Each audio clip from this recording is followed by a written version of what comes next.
等一下。Hi, James. We have said to read something about philosophy, right? Of course, come in.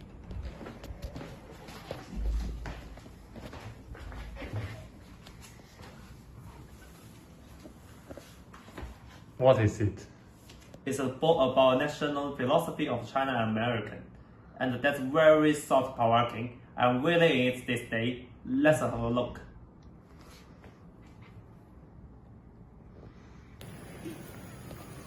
Hello there. Welcome to our presentation of national philosopher. I'm Lin Xiang, I'm Dong Xian. Hi everyone. and I will show you that later. By the way, what is national philosopher exactly? Do you know that? Sure, you can see it as the foundation of social identity. It shares a country's values, belief, vision, even the political system, educational structure, cultural norms, and nation buildings. It's about everything. It includes all aspects of a national society, just like falsafah, pendidikan kebangsaan that Miss Jaffa used to tell us. Oh, I got it. So, national philosopher is sound like a kind of ideology. It can provide a solid reason for nation and people to live and account in a certain method. So, let's move on and have a fuller look. Yeah, let's go. Hey, wait me. Hey, speaking about that, I prefer the American national philosophy the best. Seriously? Why? Because America is the strongest country on earth. And this is the paradise of democracy, freedom, and the most important, the people, they all are super rich. God bless America! Well, I don't think so. I like a Chinese philosopher, national philosopher better, because it's focused on union in society. It highlights socialism. Okay, then let's compare them. We want to talk about our history. Sure, you first. Alright. American national philosophy begins with the Puritan and their theology.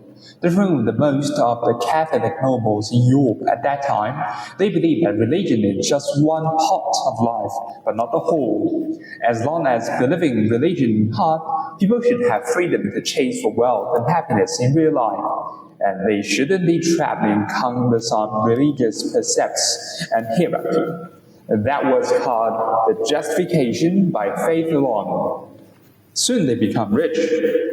But apparently these guys wouldn't win Nobel the But when it's been the will of God, go to hell. Then they had to leave Europe to seek for freedom. At that time, their only destination is colonies in New Land or America. There, these new-arriving Puritans settled down with the help of native Indians. But ruling class of colonies are still nobles from Europe, especially Britain. So they set out a revolutionary war to win independence.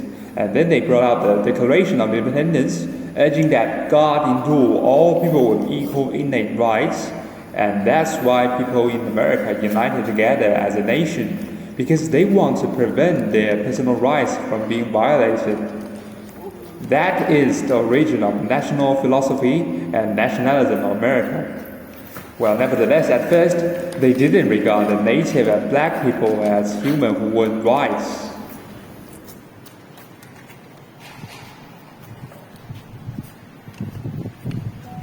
America was isolated with Europe for a long time after independence.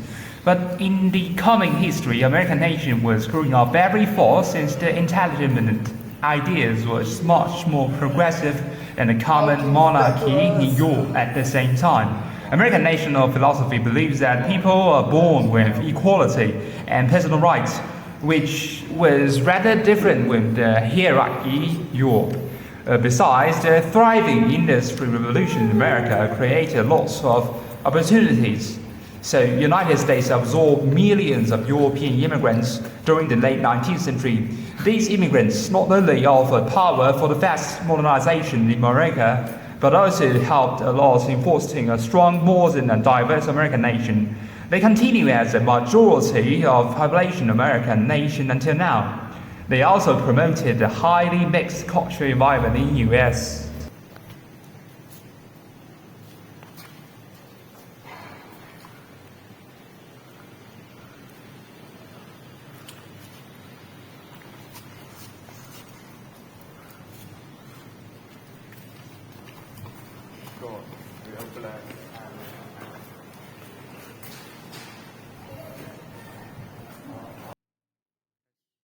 Okay, the history is short, but the development of American national philosophy is pretty interesting. And highlight the significance of individuals' rights and how this nation was formed from all around the world and prouded its own civil rights. So great. God bless every. Hey, just stop it. If it's really so good, then why is it keep slavery at first? And why is it keep discriminate native for such a long time? The chance to be civilized at that time. Never mind. Moving to Chinese philosophy. Alright. Traditional Chinese national philosophy was about supremacy of Li, a kind of social order. Originating from Confucianism, this kind of philosophy stressing importance on strictly following Li in all aspects of social lives. Reason for this is to keep the harmony and peace inside country or collectives. So it asks people to respect each other and be loyal to their monarch. At the same time, monarch should be kind to his people. However, the kindness was strictly limited. Hierarchy in ancient China was very tough and hard. The society banned common people to be equal with the nobles and monarch. If they did, that's the violation of Li. They will be punished. But in modern history, Chinese philosophy was challenged by Western ideas.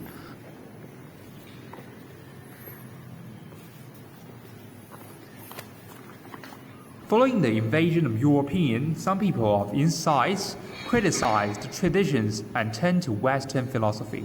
But after May 4th movement in 1999, Marxism became the mainstream ideology among Chinese scholars and students.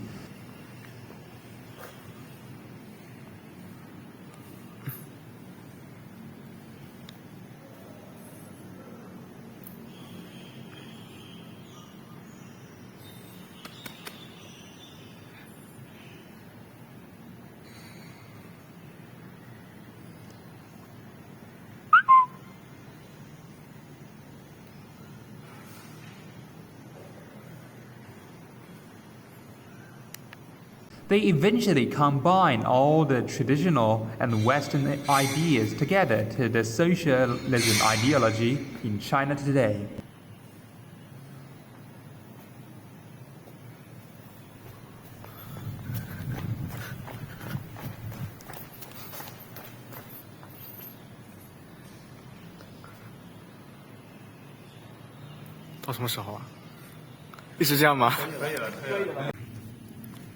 Don't understand it.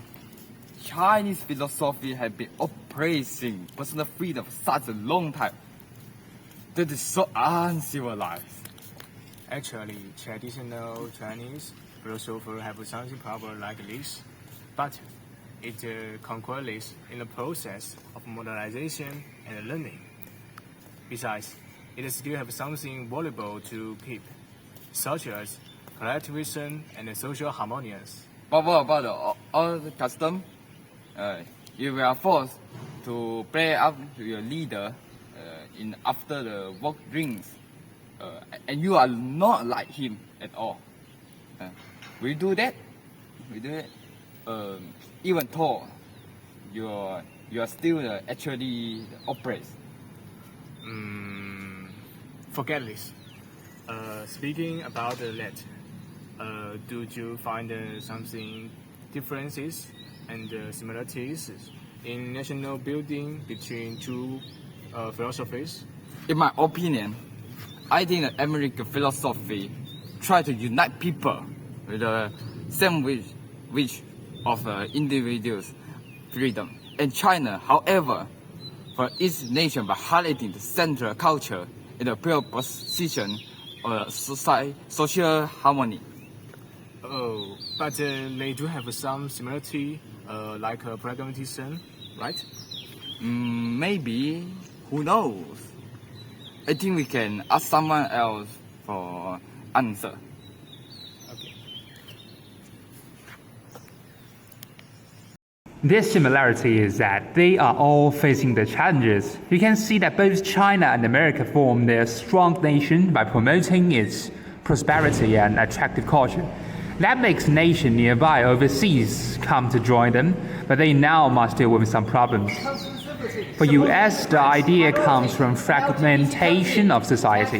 American philosophy endorses release have unlimited freedom of individuals. However, in fact, individuals must follow the collectives. So you can see that huge conflicts and quarrels, like voting battles, often took place, and common people can't avoid themselves being involved. Without reforming education, healthcare, and LGBT rights, freedom is just an empty promise. This reform can come at the expense of traditional values. The country needs stability. For China, although their ideology of socialism is relatively firm, but the restoration of federalism is confusing to young generations in China. What? Are you kidding me? What do you mean? Are you not giving me my face? Sorry, sir. I feel no good these days. Let's just pass it. Oh, you. What do you mean that? You're not giving me my face? As the saying goes, man cannot stand firm without any lead. You don't think about your salary this month. No. Look at this poor man. He was bullied by his boss, but he has no reason to against him. Yeah, I think American philosophy is not so good as I thought. They still have a lot of things we need to improve. So am I, bro. After all, culture is diverse. Each nation has its arm toward the world. People should respect each national philosophy and improve their arms by themselves. That's right. We love our country, but we need to face the troubles by our own race. We shouldn't to bend with each other. Okay, that's it all for our presentation. Thank you. See you next time. Goodbye. Bye. Nice book. What do you think of it? Yeah, I learned a lot. What's more, I found that although philosophy is not visible, it does have a huge impact toward all aspects of everyone's lives.